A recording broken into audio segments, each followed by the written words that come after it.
예, 우리 영상에서 보신 두 분, 이분들 그동안 해온 활동 성과가 뚜렷하고 정치적 소신이 분명한 분들이라 저희 희망찬 분을 그래서 오늘 모셨습니다. 예, 오늘 민경선 전 경기교통공사 사장님, 조승현 그 더불어민주당 당대표 지방자치 특보 두 분 오셨는데 어서 오십시오. 안녕하세요. 예, 반갑습니다. 네, 이렇게 이런 시간에 방송해 보셨어요? 처음이죠? 처음입니다. 네, 이런 시간에 방송을 보고 계시는 틱톡, 유튜브, 페이스북 시청자 여러분께 먼저 인사부터 좀 두 분 해주시죠. 예, 먼저 하시죠. 네, 안녕하세요. 이번에 고양시장 예비후보에 등록해서 열심히 뛰고 있는 민경선입니다. 저는 국회에서 보좌관 비서관을 했고 또 고양시 출신으로서 삼선 경기도를 역임했고 최근까지는 경기교통공사 사장을 역임하면서 적자 기업을 흑자 기업으로 만들고 나온 준비된 후보, 이재명과 함께 일해본 후보, 꼭 고양시를 명품 도시로 만들기 위해서 출마했습니다. 민경선입니다. 예, 우리 조승현 우리 출마자였죠. 예. 인사 좀 드리세요. 소개 좀 예, 하세요. 반갑습니다. 내란 세력의 척결에 선봉에 섰던 그리고 이번에 김포시장에 출마하는 조승현입니다. 저는 대학 시절에 학생운동을 했고 그 이후에는 이제 글로벌 국제시장을 좀 흐름을 파악해야겠다 해서 대기업에서 기획과 마케팅, 인사, 영업기획을 통했습니다. 그래서 그것들이 나중에 기초의회나 광역의회 의원으로 활동하면서 늘 현실의 문제를 어떻게 풀어갈까 하는 대안의 문제를 잘 이끌어가는데 큰 경험이 되었고요. 앞으로 그 김포시장으로서 민주당의 후보가 정말 유능하다는 모습, 또 국민의 삶을 바꿔주는 현실의 문제를 해결하는 그러한 유능한 김포시장이 되기 위해서 출마한 조승현입니다. 네. 그러면은 우선 좀 인사로 너무 멋지게 잘해주셨는데요. 좀 더 구체적으로 소개를 좀 이제 시청자분들께 드리는 시간을 가지면 좋을 것 같아요. 아까 먼저 소녀상을 만드시는데 좀 기여를 시민들하고 같이 하셨다는 우리 민경선 전 사장님께서는 어떻게 보면 교통정책이 브레인으로 약간 평가를 받고 계신다는 소문이 있습니다. 다른 것도 잘합니다. 예. 교통정책이 사실은 되게 힘들고 복잡하고 교통정체 문제나 이런 것들이 모든 시민들의 골칫거리잖아요. 네. 그래서 시청자분들에게 좀 본인이 어떤 일을 하셨는지에 대해서 좀 소개를 해주시면 감사하겠습니다. 경기교통공사 사장을 하면서 그 이재명 대통령과 함께 만들었던 이재명표 버스 준공영제 빨간 버스거든요. 빨간 버스를 저희가 정산하고 그다음에 평가하고 검증하는 절차를 업체에 허투루 세금이 새지 않도록 하는 그 업무를 했고요. 또 수용답형 버스라고 똑버스 지금 각광을 받고 있습니다. 똑버스 또 장애인 콜택시의 콜배차 업무 그리고 철도를 경기도도 하고 있지만 아직 저희가 운영하고 있지는 못합니다.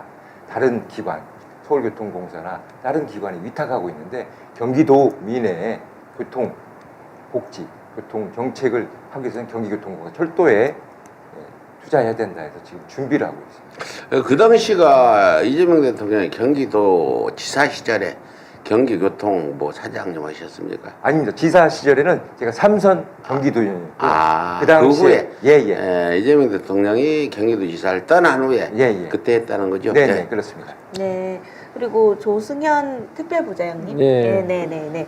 그래서 이제 아까 학생운동도 하시고 그다음에 이제 대기업 기획, 마케팅 등 여러 분야에서 10년 넘게 이제 근무를 좀 하시고 2003년도 그때 이제 정치를 좀 하시려고 국민을 위한 정치를 하시려고 활동을 또 시작을 하셨던 걸로 알고 있는데요.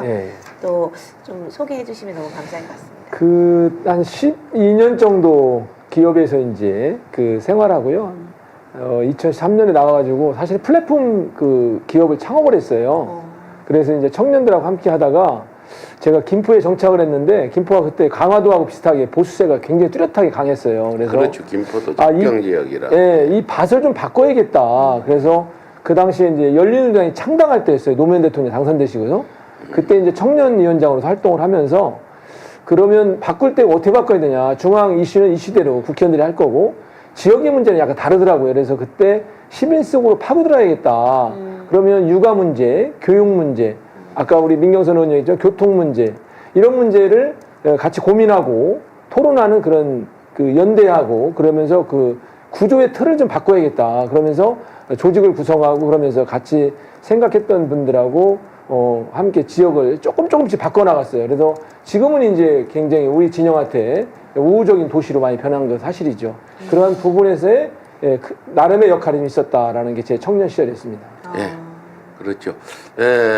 저희가 한번 질문 드리겠습니다. 민경선 전 사장님은 고양시장, 조수영은 특보님은 김포시장 선거 도전에 나서는데 과연 이분들이 윤석열 정부 때는 뭘 했는지, 첫 번째 14 내란 당시 무엇을 했냐 한번 질문을 드리겠는데, 우리 조 특보님은 계엄선포 방송을 보고 도망간 게 아니라 바로 차 시동 걸고 도망을 가셨습니까? 국회로 오셨습니까? 도망가지 않고 바로 왔습니다. 바로 도망가다 온 게 아니고 바로 집방 왔습니까? 그 12월 3일이면 이제 그 지역에서는 이제 크고 작은 송년회가 굉장히 그렇죠, 많을 많죠. 때였어요. 그날 12월 3일 날 호남 기업인 그 송년회가 있었는데 거기 인사차 갔다가 예. 집에 와서 이제 여러 가지 좀 쉬고 있는데 한 10시 한 20분 30분으로 기억돼요. 그 TV에서 갑자기 막 뭐 국가 세력 반국가 세력 뭐 척결해서 저분은 왜 또 이런 용어를 또 하는구나 이 밤에. 그전 녹화 방송인 줄 알았어요. 술도 좀 먹었어요. 얼굴도 붉었어요. 네. 그 당시. 그러고 이렇게 보니까 계엄이란 말이 나와요. 그래서 네. 이거 진짠가? 이게 내가 제대로 보고 있나 생각이 들었어요. 근데 진짜 계엄인 거예요. 그래서 이 시대의 계엄? 이게 상상이 되겠습니까? 그래서 이제 저하고 이제 같이 이렇게 아주 그 개혁적이고 진보적인 그 모임을 하는 모임이 좀 있어요. 한 15명 정도가. 그래서 한 동지가 마침 전화가 왔어요. 여성분인데, 의원님 가실 거냐 해서. 아니, 당연히 가야죠. 지금은 행동하는 양심이 필요합니다. 그래서 이제 마침 제 차가 사실 카니발이에요. 네. 그래가지고 그 여성 동지들이 30분 만에 김포 초입인 고촌에 모인 거예요. 6명. 6명이? 네, 그래서 저 포함해서 7명이 제 차로 바로 출발해서 오니까 한 20분 정도 걸리더라고요. 여기 여의도 둔치까지. 차 대놓고 막 올라가는데 경찰들이 그때 군인들이 막 이동 중이더라고요. 예.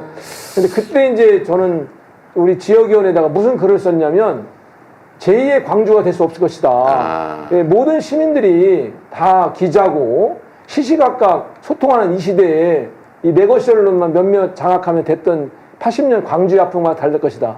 윤석열은 반드시 실패하고 좌충수가 될 것이다. 글을 쓰고 바로 이제 출발한 거죠. 예, 그렇습니다. 뭐 그 당시 행보 때문에 지금 논란이 된 출마자들이 좀 있어요. 이제 저희가 검증하고 있는 중인데, 제가 여기서 단언코 말씀드리는데, 윤석열 3년 동안 벽에다 대고 욕이라도 하는 사람은 출마할 생각하지 마라. 맞습니다. 발 양쪽에 걸치고 윤석열의 계엄 성공했으면 거기가 붙을 사람들이 지금 민주당에 출마한다는 사람이 있지 않나? 있으면 좀 저한테 얘기해 주세요. 응징가게요. 그때도 뭐 여성들이 참 용감했어요. 그래요. 네. 예. 그리고 또 근데 이제 좀 보니까 의원님 이렇게 하시는 거 보니까 도의원이나 시의원을 좀 하셨던 것 같아요. 네. 풀뿌리 민주주의 있었습니다. 현장에. 그러셨군요. 네. 그리고 이제 우리 민 전 사장님께서는 그 당시에 이제 아무래도 이제 정부 경기도 기간. 네. 이제 그 당시 사장이 있었어요. 네, 경기도 사장이었어요. 네. 정치행위가 많이 제한되다 보니까 긴급 공문 안 내려왔어요. 계엄에 협조하라고 사장한테. 도에는 내려가 제주도지 사는 우리가 고발까지 하고 막 그랬어요. 네네. 계엄 동조했다고. 안 왔어요 그거?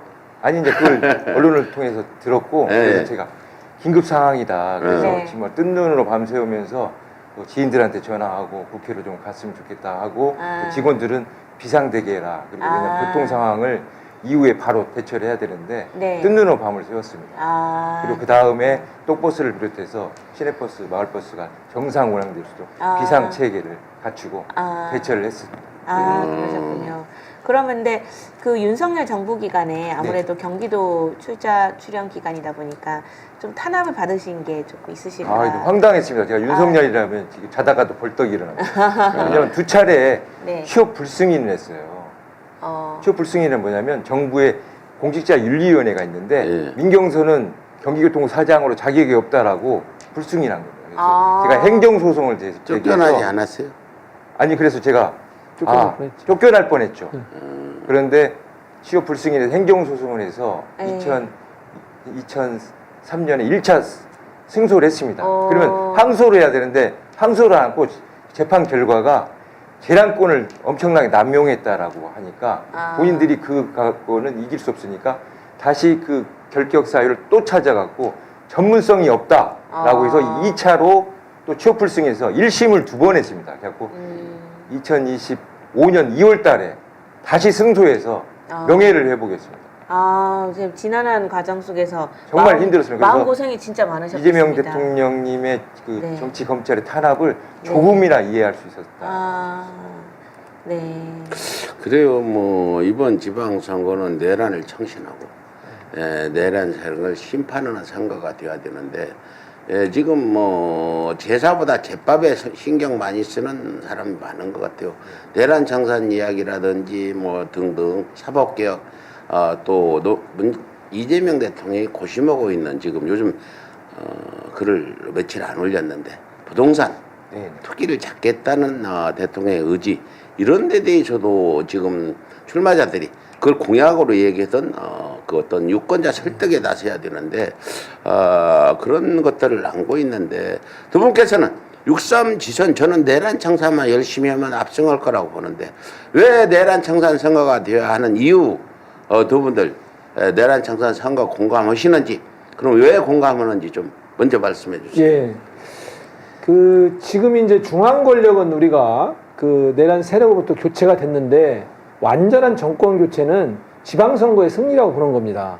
예를 들어서 대통령의 좋은 정책이라든지 방향을 실질적으로 현장에서 실현할 손과 발이 될 그 역할을 할 사람이 지방 권력이거든요. 그런데 아무리 좋은 정책과 방향이 있다고 하더라도 지방 권력이 교체되지 않으면 이들이 대통령의 그런 뜻과 철학을 반영할 수 없습니다. 그래서 완전한 정권 교체는 지방 선거에서의 승리다라고 보고 있고요. 더군다나 그 내란 세력들이 중앙에는 일정 부분 청산이 됐지만 지방에서 동조 내지는 방조한 세력들은 그대로 존재하고 있다는 겁니다. 이것들을 완전히 척결하기 위해서 우리 그 민주 진영이 지방 권력을 차지해야 되고 그래서 그 이후에 시민들에게 새로운 정부 또 새로운 지방 정부 함께 손잡고 유능한 모습도 보여줘야 되고 우리 민주당이 가지고 있는 정책과 가치들이 현장에서 실현시킬 수 있고 내란 세력 척결의 중심이 바로 지방선거 승리다 이렇게 저는 보고 있습니다. 우리 우리 네. 민경선 고양시장 출마자께서는 지금 내란 청산 지방선거와 저는 연계가 돼야 된다고 보는데 공감하시는지? 똑같이 공감합니다. 예, 후보님 말씀하신 것처럼 지방 권력이 바로 서야 이재명 정부가 성공할 수 있다. 지금 그 내란 청산도 중요하고 적폐 청산도 중요합니다. 지금 이재명 대통령이 하고자 하는 일을 지금 그 고양시 같은 경우도 국민의힘 시장인데 실질적으로 사사건건 반대하고 있습니다. 그쪽이 내란 천동 세력 아니에요? 내란 찬동 세력이 고발해야죠. 그럼 우리 자유대학이랑 그래서 반드시 이번에 바꿔야 되고 계속 아니 문제 내란 제기하고 선동 증거 있으면 보내줘 내가 고발하게. 네, 단체 장이기 때문에 그것을 대놓고는 하지 못했지만 대놓고는 안 했어요? 네네. 지금 적폐 청산을 반드시 해야 된다. 내란. 근데 이제 내란 청산은 국민의힘부터 해체해야 내란 청산이 되는 거고 적폐는 지금 부동산 투기꾼들 네. 대한민국에 숲을 수십 채씩 사가지고 부동산을 움켜쥐고 그런 사람들이 적폐라고 볼 수 있는데 우선은 내란 청산 먼저 하고 지방선거 끝나고 적폐 청산은 네. 가기로 하고 네. 내란 청산은 지방선거 전에 좀 어느 정도 잘 됐으면 좋겠어요. 그런데 내란 청산이 이렇게 시급한데 지금 이재명 대통령 혼자 고군분투하지 않아요. 그 지금 어저께도 이제 나는 계속 다 보거든요. 공무위. 그런 거 보면 엄청나게 고심하고 공부도 많이 하고 다 들여다보고 텔레그램 방을 만들었다잖아요. 국무위원들하고 대통령이. 그래서 언제 글을 올리냐. 그분 1시까지 앉아요, 대통령. 12시 1시에 텔레그램에 지시사항이나 잘못된 점 지적하고 또 X의 글도 1시에도 자주 올라오거든요. 이렇게 지금 이재명 대통령이 이제 통합을 위해서 또 국민들의 어떤 민생을 위해서 고고 있는데 지금 전국 현안에 분명한 이런 어떤 철학들이 있고 이재명 정신도 우리가 이제 만들어야 되는데 이게 지금 뭐 그 검찰 개혁, 사법 개혁은 지금 법이 통과돼서 뭐 크게 조의돼 저기 판사들 외에는 떠들고 있지 않은 것 같아요. 뭐 그게 사법개혁 3법이 만족할 만해서 그런 건지 여기에 대해서는 불만이 없는데 검찰 개혁에 지금 굉장히 시끄럽습니다. 어저께도 뭐 엄청나게 일들이 벌어졌는데 두 분들 여기에 대한 견해 좀 듣고 싶습니다. 그 3대 사법개혁이라고 그러면 이제 우리 법왜곡죄, 대법원 증언법, 또 재판 소원인데 그 세 가지는 다 이제 국회를 통과를 해서 이제 현장에서 이제 이루어질 일인데 저는 이 특히 재판 소원에 대해서 뭐 대통령님을 염두에 두고 했다는 얘기를 하는데 이건 법에 대한 무지에서 나온 얘기다라고 보고 있어요. 왜냐하면 이 수사를 했던 경찰들 또 기소하는 우리 검찰 또 판결했던 판사들이 과연 그 신성시에 할 수 있는 그런 영역이었냐. 특히 검찰 같은 경우는 그들은 한 번도 무오류가 없었냐. 과거 우리 역사를 보면 인혁당 사건에서 그 형식적 법을 빌려서 수사하고 공소 제기하고 사형 선고 내렸지 않습니까? 김대중 대란 조작 업무 사건도 다 검찰이라는 형식의 손을 빌려서 다 이 사형 선고 내리고 그랬거든요. 과연 그들은 그것 말고도 수많은 납북 어부자들 또 공안 사건들 이런 것들에 대한 법을 왜곡해서 그 판결하고 수사했던 사람들은 아무런 책임을 한 번도 진 적이 없어요. 처벌되지 않았습니다. 또 우리 국민들 사이에서도 보이지 않게 이 사법부에서 이루어진 일은 마치 불가피한 일이야. 신성시하는 약간의 그런 경향도 좀 있었습니다. 그러나 근래 들어서 이제 이 사법 실체들의 모습들을 나타났고 명태균 건도 아까 우리 백은준 선생님 말씀하셨지만 이런 실체들이 드러나기 때문에 지금이 있지만 과거에 보면 이들에 대한 그런 왜곡되고 또 법을 자의적으로 했던 것들에 대한 아무런 책임도 지지 않는 거예요. 그래서 이 3대 사법개혁은 이재명 대통령이 이랬다고 야당이 하는데 이건 법의 무지다. 이게 바로 민생에 해당되는 부분이고 그거로 인한 억울함들이 당했지만 그분들은 세상에 없어요. 누가 책임질 겁니까? 이렇게 바로 잡는 과정이었고 다만 검찰개혁에서 이런 우려는 있는 것 같아요. 검찰이 거악이면 분명합니다. 거악은 척결해야 되는데 과연 그러면 경찰한테 모든 수사권을 줬을 때 경찰은 과연 지고지순할 거냐. 경찰이 그 옛날에 파슈의 기질들이 분명히 있었거든요. 과거 박春천 사건이라든지 공안 사건에서 얼마나 고문하고 그런 아픈 이 어두운 그런 면들이 있어요. 그랬을 때 검찰의 완전한 개혁도 중요하지만 과연 경찰한테 모든 권한 줬을 때 경찰은 과연 그런 거하게 되지 않는다는 보장이 있겠느냐. 이런 측면에서의 대통령님이 약간의 고심도 있지 않느냐 생각이 듭니다. 그래서 정교한 검찰개혁이 필요하다. 이렇게 생각이 듭니다. 정교한 검찰개혁이 필요하다. 그럼 현재 정부안이 나왔잖아요. 나는 민주당 의원총회에서 통과한 줄 몰랐더니 나중에 보니까 민주당 의원총회에서 통과됐다. 그럼 당도 합의했고 정부에서 합의안이 나왔는데 그 안이 지금 시끄럽잖아요. 근데 우리 조정현 예비 출마자께서는 명확히 검찰개혁이 돼야 된다. 이렇게 하시는데 민경선 저도 마찬가지입니다. 명확히 돼야 된다. 명확히 돼야 되고 최근에 이제 임기 초반이고 이재명 대통령님의 고심이 묻어나고 있는데 일단은 저희가 그 추운 겨울 촛불을 들고 아스팔트에 국민들이 나가서 했던 것은 정말 제대로 된 검찰 개혁이 필요하다고 했고 그래서 그런 부분에 대한 국민의 목소리와 민주당 지지자들의 목소리에 이정표를 삼고 쭉 가야 된다고 봅니다. 그리고 다만 정교한 개혁이 필요하다. 그런 측면에서는 이재명 대통령님의 고심과 함께 우리가 당 정이 함께 고민하고 제대로 된 개혁을 해야 된다. 네, 그리고 저도 잠깐 제 생각을 말씀드리면 저는 검찰이 그동안 해온 게 정권 초기에는 쫙 달라붙어서 막 뭐 다 잘해줄 것만 하다가 2년 지나면 윤석열은 그랬잖아요. 처음에는 검찰개혁 잘한다고 해서 검찰총장 되고 이렇게 했잖아요. 중앙지검장 됐는데 검찰의 생리가 그래요. 여러분들이 수십 년간 삶을 살아와서 한 60 넘으면 고착되잖아 생각이. 바꾸기 힘들잖아요. 국민의힘 찍는 사람이 맨날 국민의힘 찍는 건 자기 부정을 해야 다른 당을 찍을 수 있기 때문에 그래요. 그리고 검찰이 바뀔 거다. 이재명 정부의 검찰은 다를 거다. 이런 착각하는 사람이 있는데 저는 절대 지난번 윤석열 정부 들어서니까 경찰 검찰이 나한테 한 얘기가 있어. 대표님 2년만 참으세요. 2년 지나면 경찰도 검찰도 말 안 듣습니다. 이 개혁 2년 안에 끝내야 돼요. 그리고 저는 입장이 달라요. 저는 노무현 때 실패한 좌절을 맛봤고 또 문재인 정권 때 실패한 좌절을 맛봤고 이재명 때는 좌절하면 나는 살고 싶은 생각이 없는 사람이요. 많은 사람들이 이재명 성공을 다 바라고 진짜 대한민국을 만들고 싶겠지만 저는 제 목숨을 걸고 만들겠다는 각오로 새벽부터 방송을 하는 거예요. 누구보다도 그 노무현 대통령 보내고 문재인 정부 이렇게 윤석열한테 당하는 꼴 보고 3번 당할 수 없다. 만일 당하면 나는 이 목숨을 걸고 하다 안 되면 죽겠다는 생각을 한다는 걸 말씀드리고 다음 질문 주세요. 네. 이거 좀 더 연장해서 이재명 대통령께서 어쨌든 필요한 개혁을 하더라도 전체를 싸잡아 비난하며 모두를 개혁 대상으로 몰아 빈대잡자고 초과상관을 태우는 결과가 되지 않게 조심해야 된다. 검찰 개혁이든 노동 경제 개혁이든 언론 개혁이든 법원 개혁이든 그 무슨 개혁이든 그래야 한다는 게 제 생각이다. 라는 입장을 내놓으셨는데 좀 더 연장해서 좀 더 하실 얘기들 좀 있으시면 이 부분에 말씀해 주시면 감사하겠습니다. 그렇죠.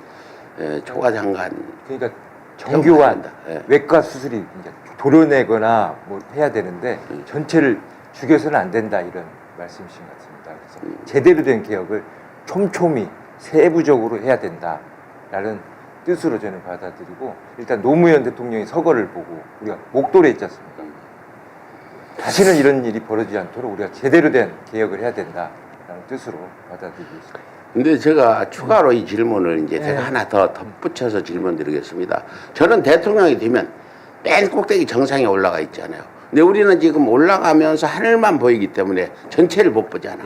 노무현 대통령이 대통령 되고 그분이 상당히 미국의 반미 얘기도 많이 했고 행동했잖아요. 근데 그분이 올라가서 보니까 이라크 파병도 오고 한미 FTA도 할 수밖에 없는 전체 대한민국을 위해서 할 수 있는 그런 상황. 우리가 모르는 뭐가 있는가 아닌가 이런 생각이 드는데 이재명 대통령도 올라가서 보니까 그런 모습이 보여서 이런 말씀을 하지 않았나 이런 생각까지 드는 어떻게 보세요? 아마 제 추측컨대 예. 그 대통령님의 생각은 전체 검찰 사무에서 이런 민감한 정치적 사건은 뭐 한 3% 정도 이내다. 대다수가 이제 이런 뭐 사기, 절도, 강도 뭐 이런 민생 범죄가 많다는 거죠. 그런데 경찰에서 아직까지 수사력이 좀 부족한 점이 있고 또 불기소 처분했던 것들이 검찰에 진실이 밝혀지는 경우가 굉장히 많은 거예요. 이런 것들에 그런 촘촘히 하지 않으면 이 범죄가 이 그물망을 벗어날 수 있다. 그렇기 때문에 검찰개혁에 대한 철학과 방향은 명확하신 것 같아요. 다만 아까도 말씀드렸지만 경찰이 과연 그런 것들을 모든 걸 다 담보해낼 수 있겠느냐. 또 경찰에서의 그런 수사에 미진한 부분들을 인한 민생의 폐해가 있을 때 이걸 누가 구제할 거냐. 이런 것들에 대한 통치권자로서의 고민이 있지 않나 생각이 들고 있고요. 그래서 검찰개혁에 대한 명확한 방향성 속에서 경찰도 조금은 견제할 수 있어야 된다. 수사권에서. 지금 경찰을 견제할 수 있는 게 없지 않습니까? 그렇게 되면. 응? 그렇기 때문에 이 부분에 대해서 이제 우리 여당하고도 충분히 대화가 됐고 여당에서도 당론으로 결정했는데 몇몇 의원님들의 자기 개인적 소신 발언이 너무 이제 부각되다 보니까 이게 당청 간에 또 이 갈등으로 이게 비화될 수도 있기 때문에 자기 소신은 명확하되 당에서 민주적 의사결정 과정에서 결론이 났으면 그것도 수능하는 것도 또 다른 어떤 민주적 의식 태도가 아닌가 저는 또 생각됩니다. 네, 그렇습니다. 지금 여러분들이 경찰에 대해서 이제 우려하는 분도 있고, 그럼 경찰한테 다 주면 경찰이 잘못하면 어떨 거냐는데 경찰은요, 현재도 수사 잘못하면 바로 징계받고 감옥 가는 법이 있어요. 근데 검찰, 판사 재판 잘못해도 탄핵도 못 시키잖아. 그 부분에 차이가 있다. 우리 시청자분들이 그걸 모르는데 경찰이 지금 수사하다 잘못하잖아요. 그러면 바로 징계당하고 바로 사법 처리 받습니다. 근데 검찰은 그게 없어요. 이번 그 법을 만드는 거잖아요. 법 왜곡지도 만드는 게 판사도 잘못하면 그래서 지금 이런 상황들이 경찰이 이승만 정부, 박정희 정부, 전두환 정부 때까지 경찰이 얼마나 악랄했어요. 네. 그 당시 검찰은 의미가 없었어요. 그 군사 세력, 안보, 국정원, 지금 뭐라고 안기부 이런 세력 똘마인으로 던 게 검사요. 언제부터 검사가 이랬냐? 30년 전이에요. 김영삼이 하나에 해체시키고, 안기부 힘 빼고, 하니까 그때부터 검찰이 왕이 돼가지고 30년간 조작을 지금 계속 해왔다. 그걸 이번에 바로 잡자는 거. 우리가 김영삼 욕먹는 부분도 있지만 하나의 해체라든지 전두환 노태우 구속시킨 건 우리가 평가받을 만하다. 그래서 이재명 대통령께서 김영삼이 하나의를 해체하듯이 그래서 지금 군인들의 어떤 그런 사적인 권력이 없어졌잖아요. 이재명 대통령이 검찰을 30년 묵은 썩은 검찰을 확실하게 잡아달라는 요구가 있는 것 같다. 네. 이거 우리 국민들의 이런 얘기 또 무시할 수 없잖아요. 그렇습니다. 해야 되잖아요. 그렇습니다. 그래서 지금 그런 가운데 이재명 대통령은 이제 계속 통합 얘기하시면서 민생에 집중하고 있잖아요. 그런데 그 민생 가운데 교복값이 뭐 60만 원, 70만 원 간다 해가지고 이재명 대통령이 성남시장, 경기도지사 때도 그 부분에 거론을 하셨는데 그 교복값이 얼마나 비싸길래 대통령이 직접 국무회의에서 거론을 했는지 뭐 어떻게 집에 돈 없는 학생은 교복도 못 사 입을 것 같은데 그 교복 전문가이시잖아요. 네, 그 민경선님. 전문가가 그 교복에 대해서 얘기 좀 해주세요. 이게 교복이 실질적으로 그 보편적 복지, 왜냐하면 부모들의 빈부의 격차에 따라서 옷이 입는 것이 차등을 가지면 안 되지 않습니까? 그래서 무상 교복이 실시됐는데 그 당시에 이제 현물 지급, 현금 지급이 있었는데 현물은 실제 그 체형에 맞게 교복을 주는 겁니다. 학교에서 공동 구매해서 주는 건데 최근에 문제가 된 것은 요즘에 학교에서는 교복을 입학식하고 졸업식에는 거의 입지 않고 대부분 체육복이나 간편복으로 입는데 이거에 대한 부담이 학부모한테 전가되는 거예요. 그러니까 교복에 대한 문제가 아니라 실제 입고 다니는 생활복과 체육복이 학교에 이게 문제가 되고 있어서 이게 등골 브레이크라고 문제 제기가 된 상황입니다. 네, 그래서 교복값이 사실 어제 오늘 일도 사실 아닌 부분이 있는데 저도 이제 겪어보니까 교복이 30만 원대도 사실 부담이 되는데 그거는 그나마 지원해줘서 고맙다 했는데 알고 보니까 생활복이랑 체육복이 또 막 사다 보면 또 30만 원이 넘더라고요. 네. 그러니까 이게 교복을 지원해준다고 하는데 오히려 생활복, 체육복을 사느라 그 돈이 그만큼 들어가니까 어쨌든 그 부모님들 입장에서 부담이 되고 그런 얘기들이 계속 나왔었어요. 근데 2018년도 이재명 경기도지사와 협력을 하셔서 전국 최초로 이제 무상 교복 지원 조례를 이제 제정을 하셨던 게 경기도의회 의원님이 네. 민전 사장님이신 거고. 네네네. 그다음에 이제 앞으로 계속 그런 것들에 대해서 모델을 또 만드셔가지고 교복복지 2.0 모델을 또 만드셔가지고 그것을 또 교육부가 최근에 반영을 했다. 네네. 이렇게 들었거든요. 네네. 이런 부분에 대해서 좀 널리 자랑을 하셔야 되는 거 아닌가. 예, 전리 차례. 제가 전국 최초 그 교복 현물 조례를 만든 겁니다. 그 당시에 교복 업체들이 네. 그 의회 앞에서 네. 300명, 500명이 민경선 물러가라, 현금으로 지급하라라고 주장을 했었거든요. 네. 저는 현물은 안 된다. 현물은 실질적으로 우리 그 대표님이 아시겠지만 신학기 때 아이돌 가수들이 그 교복 광고를 하지 않습니까? 그렇죠. 근데 지금은 현물로 지급하는 교복 광고가 없어졌습니다. 그리고 그 부풀려진 금액들이 다 안정화된 거죠. 네. 그런 측면에서 현물 지급 조례를 당시에 했고 네. 그런 측면에서는 했는데 최근에 이제 등골 브레이크라고 대통령이 말씀하시면서 제가 대안을 제시한 거죠. 네. 교복을 지원하는 게 아니라 가운 형식으로 대학교처럼 가운 형식으로 입학식과 졸업식만 네. 대여하고 네. 기존에 지원했던 그 예산은 네. 생활복, 네. 체육복이나 이런 데 지원해주면 학부모도 좋고 네. 부담도 없고 네. 예산도 적게 들고 그래서 네. 제안했는데 5개 부처가 협의해서 결론적으로 제 안이 채택됐습니다. 아, 지금 현재요? 네네. 이재명 정부에서? 네네. 아, 그럼 큰 역할을 아, 하시고, 네네. 우리 지금 두 분은 검찰 얘기하러 나온 분이 아니고, 예, 정책 얘기, 예, 시장 후보로서 나와서 검찰 얘기하다가 다른 데로 넘어가니까 어느 분이 더 했으면 하는데 그 얘기는 나중에 하고요. 예, 그래서 교복 그 제안한 게 5개 부처에서 결정이 됐다. 네네. 그래서 지금 뭐 대한민국의 학부모들이 교복 그 어떤 비 때문에 부담을 덜었다. 네, 이렇게 앞으로 말씀하셔도 그렇게. 되겠습니까? 네, 그래요. 이제 다음 주제로 좀 넘어가서 이재명 대통령 얘기가 지금 교복으로 인해서 나왔잖아요. 네. 그리고 검찰 개혁 부분에서도 잘 좀 해주십사 하고 우리가 두 분도 말씀드렸고 네. 이게 이제 다 그 대한민국이 진짜 대한민국을 만들기 위한 과정이라고 보고 민주주의에서는 서로 완전 합의가 없지 않아요. 서로 논란이 있고 토론하고 그 결정이 안 되면 다수결로 해가지고 결정하면 따라가는 게 민주주의입니다. 지금 뭐 굉장히 요즘에는 개개인들이 정보가 확실해서 여러분들 아시는 것도 많고 해서 여러 가지 정치적인 의견도 있고 또 같은 방향으로 가는 분들 이런 분들이 있는데 다시 들어가서 두 분 이재명 대통령과 인연이 깊다고 이렇게 하는데 지금 조성현 예. 우리 특보님은 이재명 대통령과 언제부터 예, 일했습니까? 그 말씀 잠깐 드리기 전에 예. 하고 싶은 예, 얘기하세요. 교복 시간이 멈춰.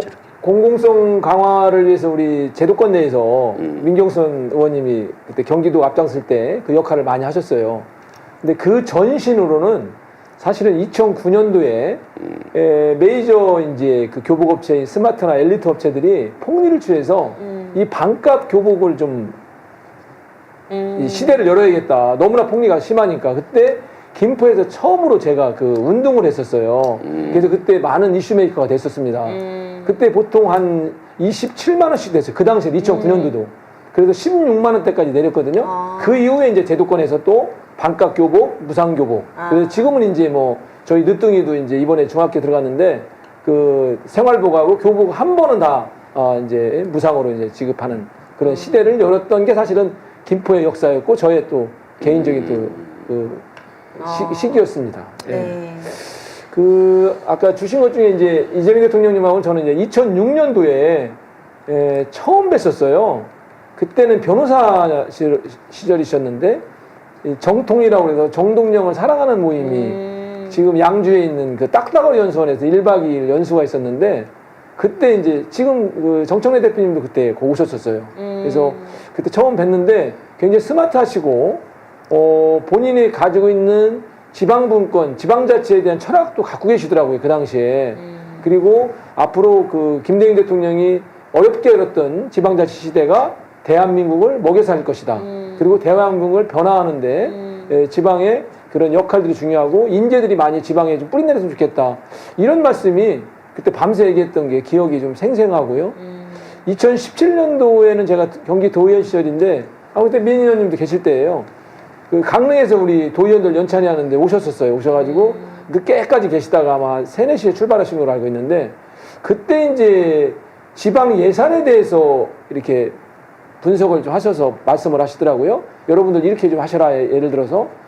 그러니까 저도 이제 기초의회에서 일을 해보면 이 예산이라는 게 정말 하고 나면 과연 우리가 늘 중산층과 서민을 위한 정책이라고 하지만 과연 이 예산들이 그들에게 얼마나 갈까 이런 것들을 자문을 좀 구한 적도 있었거든요. 저도 스스로가. 네. 근데 대통령께서 그때 그 당시에 성남시장으로 하신 말씀이 이 예산이 잘못하면 경직성이 있다. 그러니까 독점성이 있어서 예를 들어서 어떤 부서에서 얼마를 편성하면 그 지역의 업체들이 다 알고 있다는 거예요. 얼마 편성된 걸. 그러면 그걸 다 가져간다는 거예요. 과연 이 가져갔을 때 이 실질적인 우리 서민과 중산층을 위한 정책이었느냐. 네네. 이걸 지방의회가 얼마나 똑바로 보고 있느냐. 이걸 보고 계시더라고요. 그래서 자기는 싹둑 잘랐대요. 반절을. 네, 그리고 이것을 청년 배당이라든지 의료원 공공 강화로 쓰셨다고 하더라고요.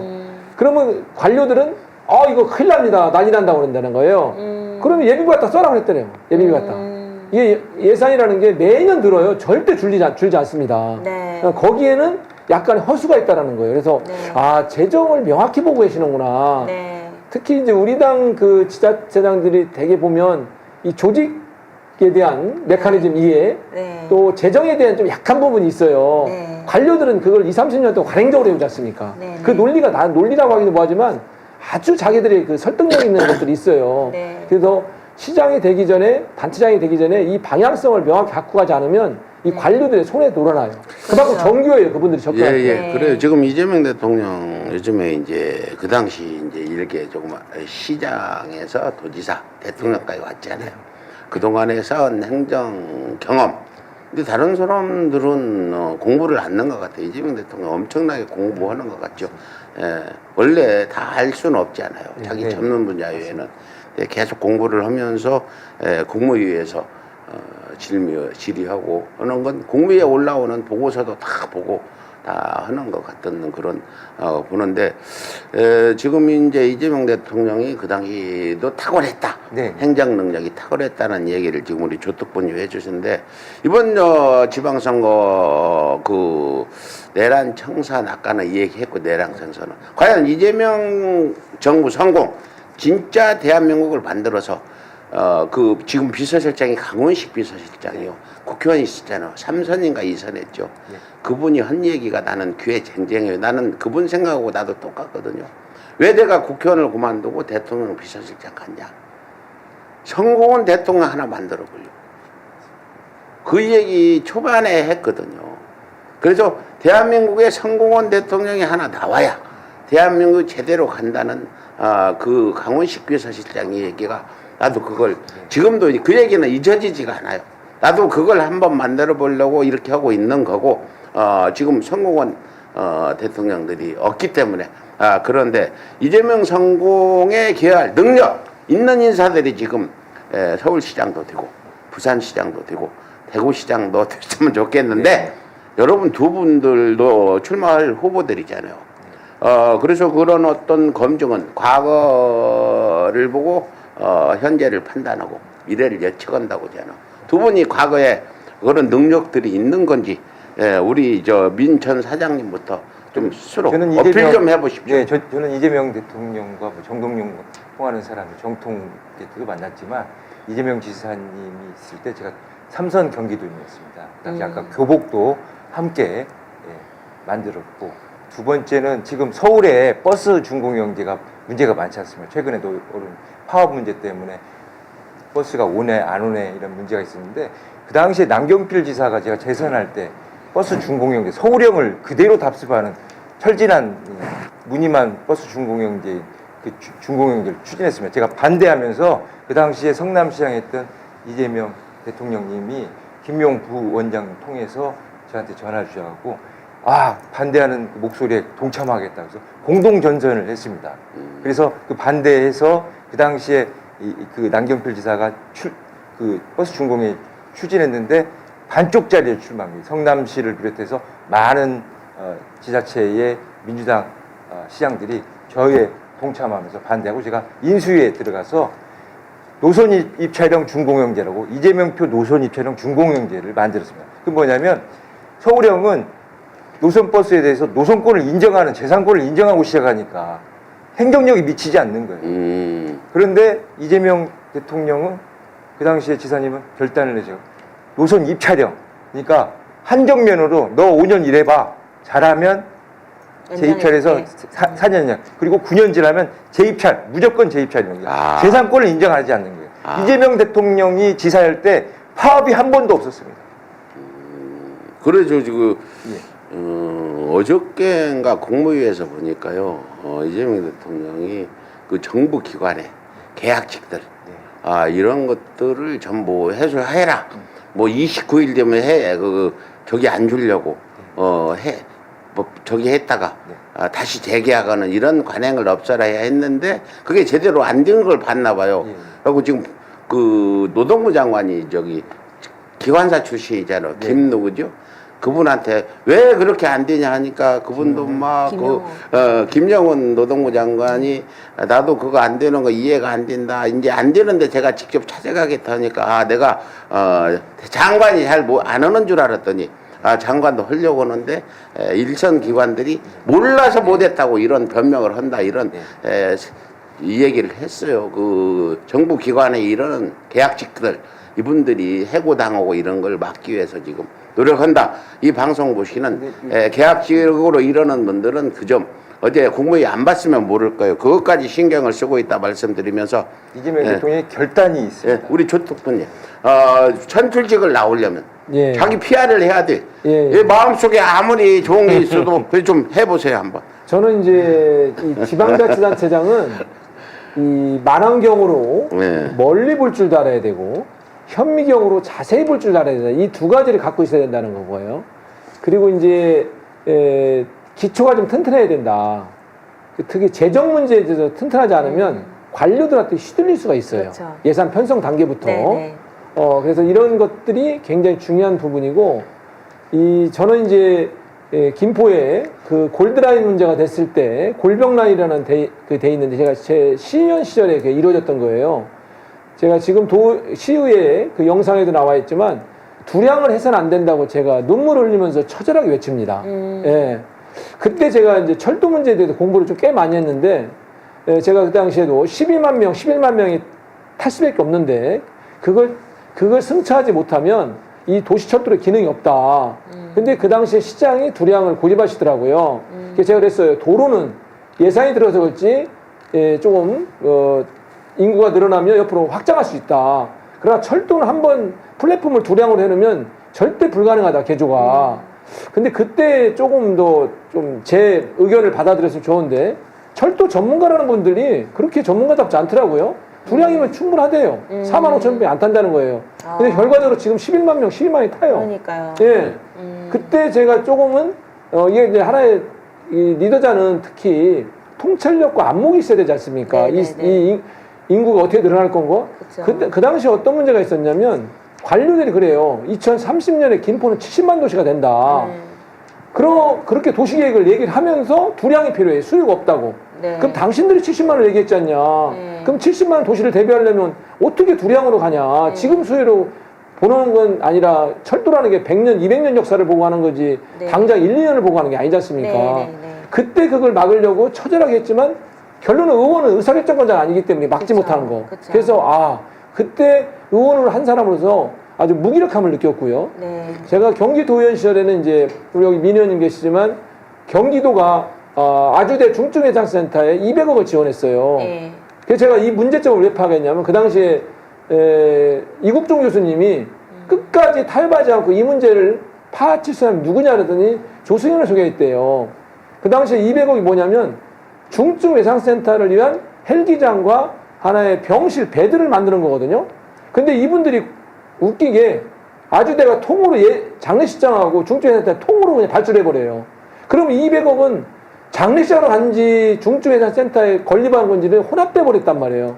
이걸 나중에 조금 미흡하나마 잡아냈고 또 협약서를 통해서 경기도가 그걸 제어할 수 있는 그런 장치를 마련했던 게 제 나름의 보람이었고. 네, 거기까지만 시간이 없으니까 다음 질문 주세요.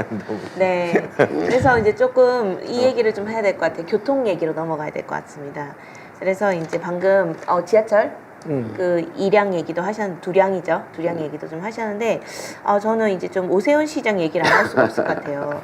한강버스 저는 들으면서 충격을 좀 먹었는데 우리 조승현 특보님께서 한강버스가 당초 김포 시민 출퇴근을 원활하게 하겠다라고 또 선전을 했던 부분이 있었다고 합니다. 그런데 김포까지 가지 못하고 있는 거 아닙니까 지금? 아니 저는 그 양반이 한강을 안 와봤던 것 같아요.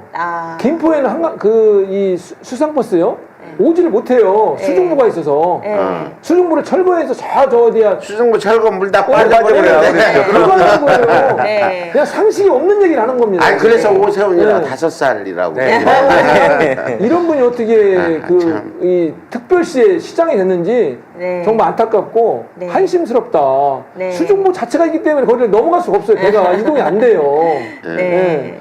아니 그렇잖아요. 수중보가 있어서 못 가는데 그럼 수중보 없애면 될 거 아니냐. 수중보를 없애면 한강물이 쫙 빠져버려. 그럼 배가 땅으로 못 가잖아요. 이 말도 안 되는 일을 한 걸 왜 이런 그렇습니다. 민 전 사장님은 교통 전문가로서 오세훈은 제정신이 아니다. 이렇게 오 시장을 직격했는데 왜 제정신이 아니에요? 아니 왜냐면 2006년에 수상 택시를 도입을 했습니다. 그 당시에 하루에 2만 명이 탈 수 있다라고 자신 있게 했는데 일평균 17명이 탔습니다. 그리고 2024년에 폐지했어요. 근데 뜬금없이 지금 수상 버스 그때 한번 실패가 있었고. 예, 그러니까 근데 또 했어. 근데 또 한강 버스라고 이제는. 예, 근데 문제는 뭐냐면요. 이게 물길에서는 최대 속도를 내서 30km가 안 나옵니다. 안 나오죠. 근데 문제는 선착장까지 가는 방법이 없는 거예요. 자가용과 선착장에 가서 네. 또 목적지가 내려서 다시 타고 갈 수 있는 그렇죠. 방법이 없어요. 그러니까 교통수단으로서는 절대 쓸 수 없는 건데 네. 이걸 무리하게 하는 것은 정말 이벤트성이고 예산 낭비다. 네. 제정신이 아니다 제가. 쉽게 말하면 제가 윤석열 이제 정권 3년 동안 윤석열은 미친놈 이상도 이하도 아니다. 네. 천배의 첩을 깨차고 산 놈이고 알코올 중독으로 5분 기억도 없다 했는데 지금은 그 당시 나보고 가격하다고 욕했잖아요. 진보 사람들도. 왜 설마 그러겠냐 했는데 지금은 다 인정하지 않아. 미친놈 네. 이상도 이하도 아니지 않아요. 알코올성 중독 때문에 지금 기억도 없고 그런 상황인데 그래요. 다음. 그래서 저희 좀 두 분이 어쨌든 지자체장 출마가 이제 처음이 아니신 거죠. 예. 맞습니다. 그리고 이제 좀 다 각오도 말씀 한 분씩 들어보고 싶은데요. 처음이 아니시다 보니 특히 이제 조 특보님께서는 2022년에 민주당 경포시장 경선에 출마하셨다가 패한 적도 있었는데 또 출판기념회 참석자분들 중에서 이제 정화영 전 시장님이 조승현 특보님은 늘 준비되어 있는 사람이다. 이런 식으로 이제 또 평가도 하시고 하셨다는데 좀 선의 경쟁도 하고 있는 것 같아요. 이런 부분까지 같이 첨부해서 좀 이번에 출마 처음이 아니신데 좀 더 어떤 각오를 가지고 계신지에 대해서 한 분씩 말씀해 주시면 감사하겠습니다. 저는 12월 3일 계엄 이전부터 네. 거의 1년 동안 광화문 광장에서 매주 또는 평일 네. 늘 참여했습니다. 네. 왜냐 이러한 세력들을 명확하게 무능한 세력들을 척결하지 않으면 대한민국이 바로 설 수 없다. 그리고 그 연장선에서 초반에도 말씀드렸지만 완전한 정권 교체는 지방 권력 교체다 이렇게 보고 있습니다. 그러면서 저는 늘 그 대안을 제시하면서 의정 활동을 해왔어요. 아까 정화영 전 시장도 얘기했지만 그분하고도 제가 기초위원을 같이 했는데 저는 그 한 번도 비판할 때 대안 없이 비판한 적이 없어요. 그게 아마 이제 오랜 기업에서의 어떤 그런 몸에 배웠던 습관이 아니었나. 그래서 시민사회단체가 늘 개혁적이고 대안을 제시한다 해서 기초위원 시절에는 행정감사 최우수원으로 3번이나 연속으로 선정해 줄 정도로 그래서 저도 지역에서 오래 있으면서 중앙 권력에서 이슈를 가지고 얘기하기가 쉬운데 지방에서의 이슈를 갖고 얘기하기가 어려운 부분이 있어요. 왜냐하면 바로바로 이해관계 옆에 있거든요. 네. 그래서 때로는 지역에서는 왜 이렇게 목소리 못 내냐는 분들이 많지 않습니까? 우리 국회의원들한테도. 네. 그러니까 그런 부분이 있기 때문에 진정한 뚝심, 정체성, 개혁성, 선명성이 없으면 설령 지방 권력을 교체한들 우리 당의 가치와 또 이재명 정부의 철학을 반영하기 어렵다 보고 있습니다. 저는 그런 면에서는 정말 완벽하게 그런 준비되어 있고 또 지방 권력을 이 토 세력으로부터 척결해야 되고 그것 또한 중앙 권력에서의 그 역할 못지않게 중요한 부분이라서 제가 자치단체장에 도전하는 거고요. 또 자치단체장은 이제 시민에게 가려운 부분들, 현실의 문제를 해결할 줄 아는 또 유능한 모습도 있어야 됩니다. 그래야 민주당 사람들이 바뀌니까 문화도 바뀌지만 나의 삶도 바뀌더라.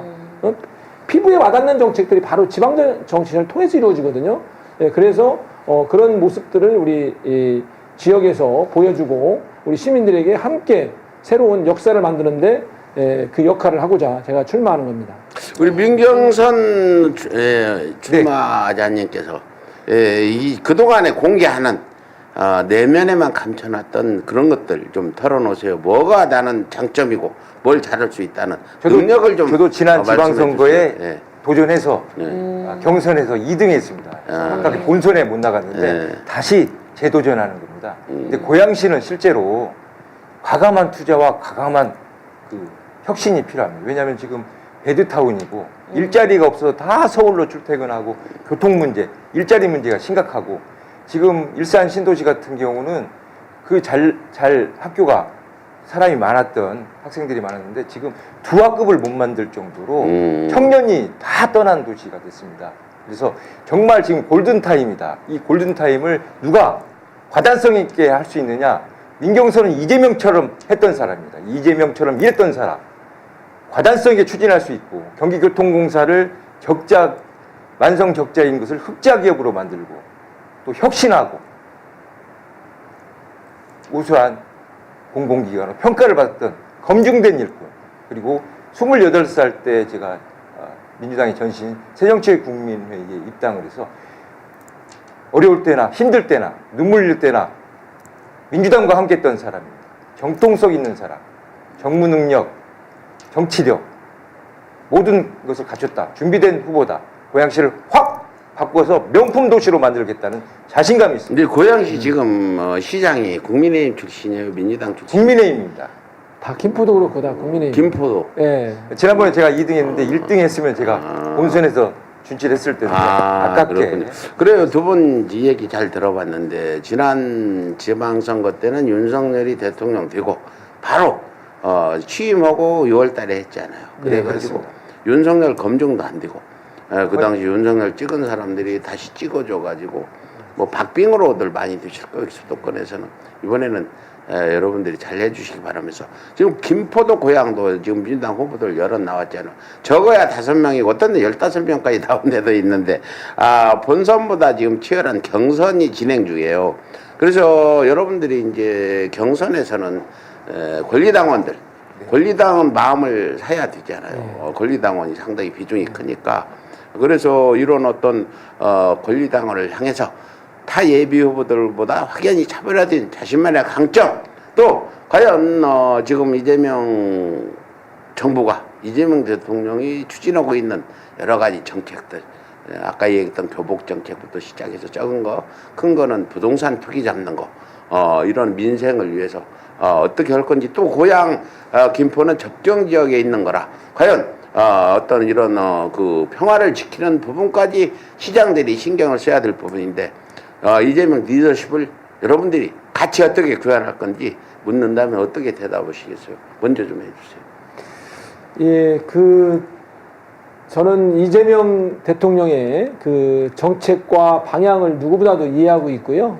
또 지방 권력이 어떻게 변해야만 우리 시민의 삶이 바뀐다.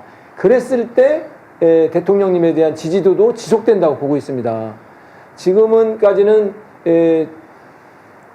국민의힘 사람이 그 시장을 하고 있기 때문에 지금 중앙정부하고는 엇박자가 나 있어요. 모든 것들이. 그래서 이번에 6월 3일 날 지방선거를 통해서 대통령의 철학 또 정책들이 우리 지역에서 잘 뿌리내리고 할 수 있도록 저의 모든 걸 바치겠다는 말씀 드리고요.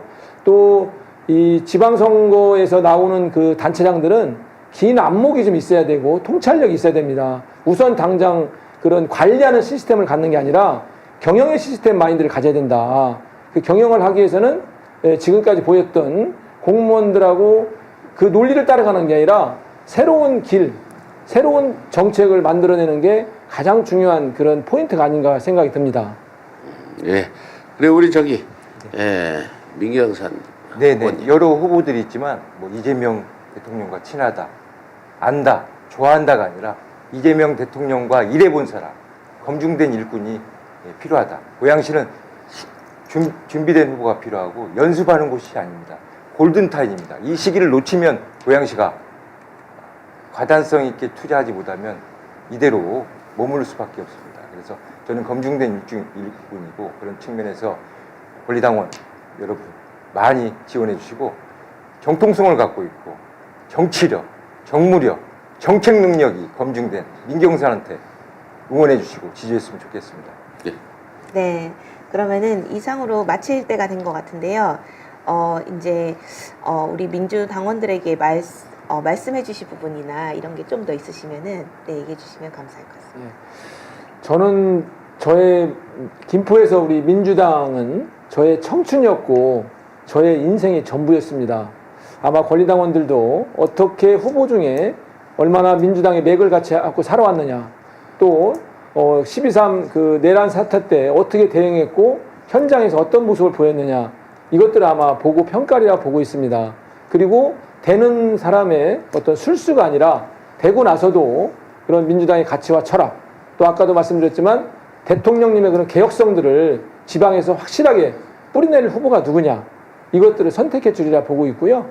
아마 6월 3일 날 지방선거 이후는 그 이전의 대한민국과는 또 다른 지방의 모습이 보이지 않을까 그 출발점을 김포에서 만들어내겠습니다. 그렇습니다. 지금 현재 좀 약간 검찰 개혁 부분에서 논란받고 혼란스러운 부분이 6.3 지방선거 이후에 싹 가시고 결국은 6.3 지방선거 승리가 이재명 대통령한테 동력을 힘을 실어주는 거잖아요. 만약 지방선거에 패배하면 얼마나 이재명 정부가 어떤 추동력이 약해지겠어요. 여러분들이 그걸 감안하시고 우리 민경선 후보님 또 당원들한테 네. 따뜻한 얘기 좀 해주세요. 당원 여러분, 저는 아까 말씀드렸듯이 28살 때 입당을 해서 추우나 더우나 민주당과 함께 했습니다. 지금도 마찬가지입니다.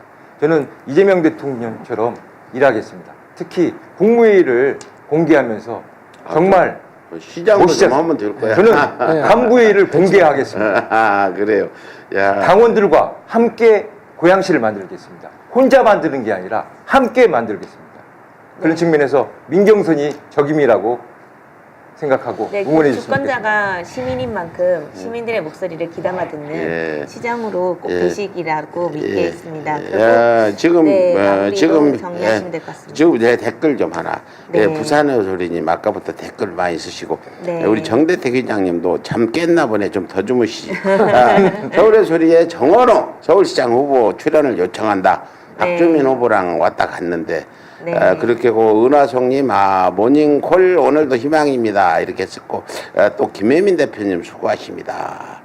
이렇게 해서 했습니다. 사실은 우리 정대택님 위대한 지도자 이재명 대통령님께서는 노무현 정부와 문재인 정부의 검찰 개혁을 반면교사 삼으시기를 바랍니다. 제가 아까 얘기했죠. 나는 제일 통쾌한 게 김영삼 전 대통령이 하나의 해체할 때 내가 봤지 않아요. 우리가 87년도에 단일화 못해서 노태우한 때 정권 죽수어서 개준 경우 봤지 않아요. 네. 얼마나 제가 그 당시 젊은 나이에 통탄하고 참 가슴을 쳤는데 그 후에 뭐 김영삼이 이제 3당 합당해서 정권 가져오고 하나의를 해체하고 금융실명제 했잖아. 그 부분 아직도 기억에 생생합니다. 이번 이재명 정부에서 그런 어떤 중정을 해체시키고 중정이 이제 개인 모독에 그 국내 정치에 하고 검찰이 이제 대신 하고 있는 이런 상황이죠. 지금 검찰 캐비넷에 정치인들의 생명줄이 다 달려 있다니까. 이거 해체 시켰잖아. 법은 그럼 제대로 해체를 마무리 해줘야 된다. 우리 모두 힘을 합해서 이재명 대통령의 미래를 위해서라도 검찰이 다시는 조작 못하게 만들어야 된다는 거 다시 한번 당부드리면서 모두 그런 방향으로 가고 있는데 방법, 생각이 달라가지고 서로 다툼이 있는 것 같기도 하고 사실은 그 중에서는 진짜 세작도 좀 있을 거라고 생각이 됩니다. 어느덧 지금 시간이 다 되는데 여러분들 끝으로 서울의 시청자분께 인사 좀 해주십시오. 먼저 해주시죠.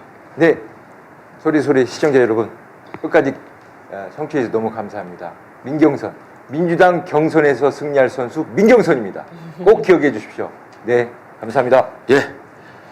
조승현 덕분님도 좀 인사. 예, 서울의 소리 청취자분 여러분 반갑고요. 늘 변화와 대한민국 개혁 또 새로운 길을 열어가는 우리 서울의 소리가 그 목소리가 5천만 국민에게 다가가서 이재명 정부에 성공하고 그 성공 속에서 지방선거도 승리해서 대한민국 진짜 대한민국 대전환의 시대를 여는데 늘 서울의 소리가 중심에 있고 청취자 여러분들이 함께하고 있습니다. 늘 건승하십시오. 예, 우리 지금 자유대학한테 고발을 당해가지고 지금 고발 평생 한 번도 안 당해봤는데 네. 속으로 벌벌 떨고 있는 것 같아요. 재밌어요, 고발. 경찰 조사도 재밌고 네. 재판도 재밌고 나는 3월 17일 날 또 재판하러 가요. 내가 대통령 선거 때 저기 예산 가가지고 어떤 영감이 자꾸 막걸리 한 병만 사달라고 해서 안 돼요 하다가 8,000원 주고 2병 사줬는데 그게 선거법으로 위반이라고 기소돼서 재판받으러 갑니다.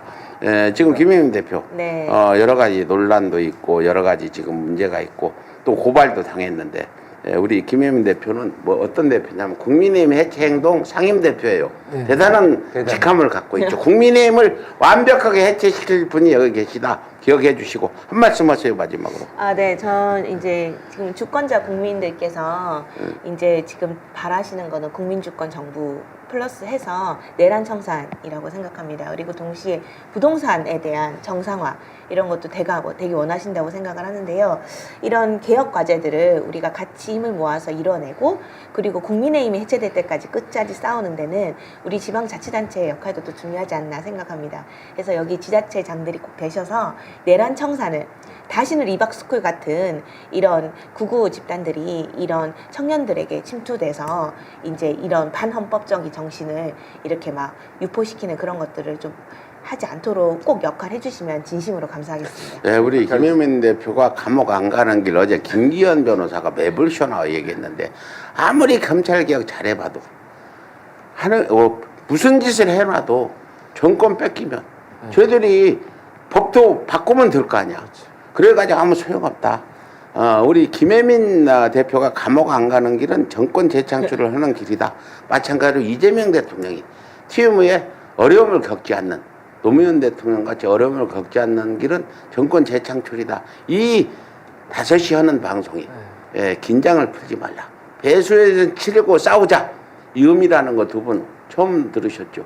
그래서 5시부터 하는데 1차 목표가 2030년 6월 말까지고 2차 목표는 2050년까지 할 예정입니다. 제가 99살이에요. 네, 여기서 건강하시죠.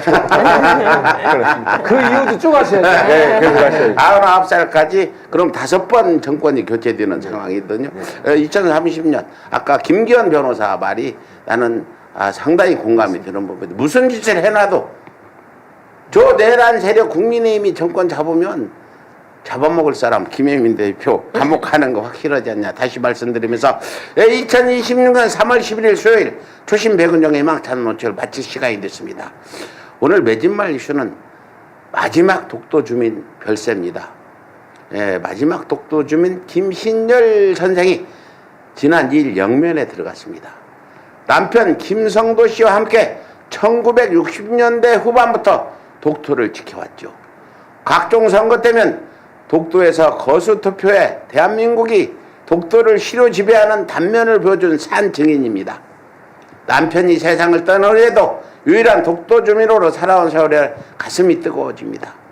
지병으로 독도 떠날 당시 자신이 돌아올 때까지 잘 독도 지키고 있으라 말을 남겼는데요. 이제 그 말은 우리 정부와 우리 시민들에게 유언이 됐습니다.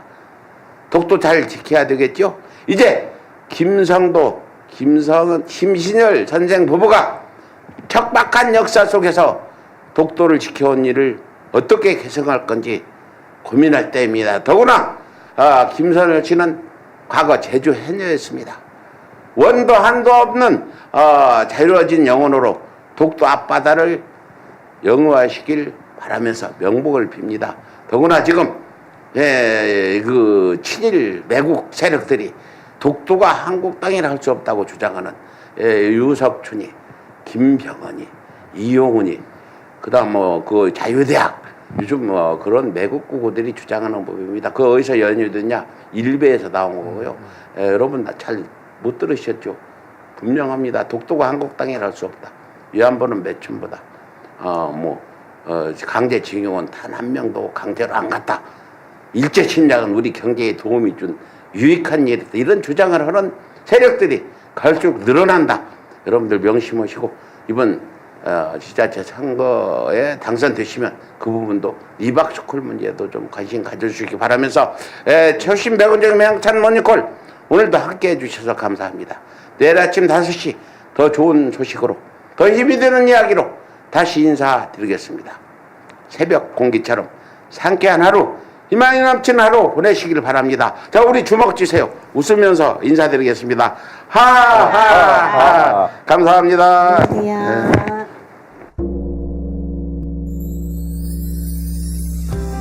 150만 구독자와 함께 걸어온 민족언론 서울의 소리.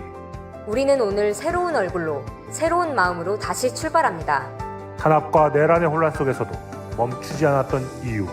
국민이 주인인 나라, 민주시민의 목소리, 국민 주권의 시대를 지키기 위해서였습니다. 이제 서울의 소리는 더 넓은 무대로 나아갑니다. 언론을 넘어 영상과 소리, 현장과 기록이 살아 숨쉬는 새로운 멀티미디어 저널로 다시 태어납니다. 진실을 말하고 거짓을 바로잡으며 시민과 함께 만드는 언론. 그 사명과 각오를 마음에 새기며 서울의 소리는 오늘 또 한 번 새롭게 출발합니다. 함께 걸어온 길처럼 앞으로의 길도 시민 여러분과 나란히 가겠습니다. 서울의 소리, 우리가 다시 시작합니다.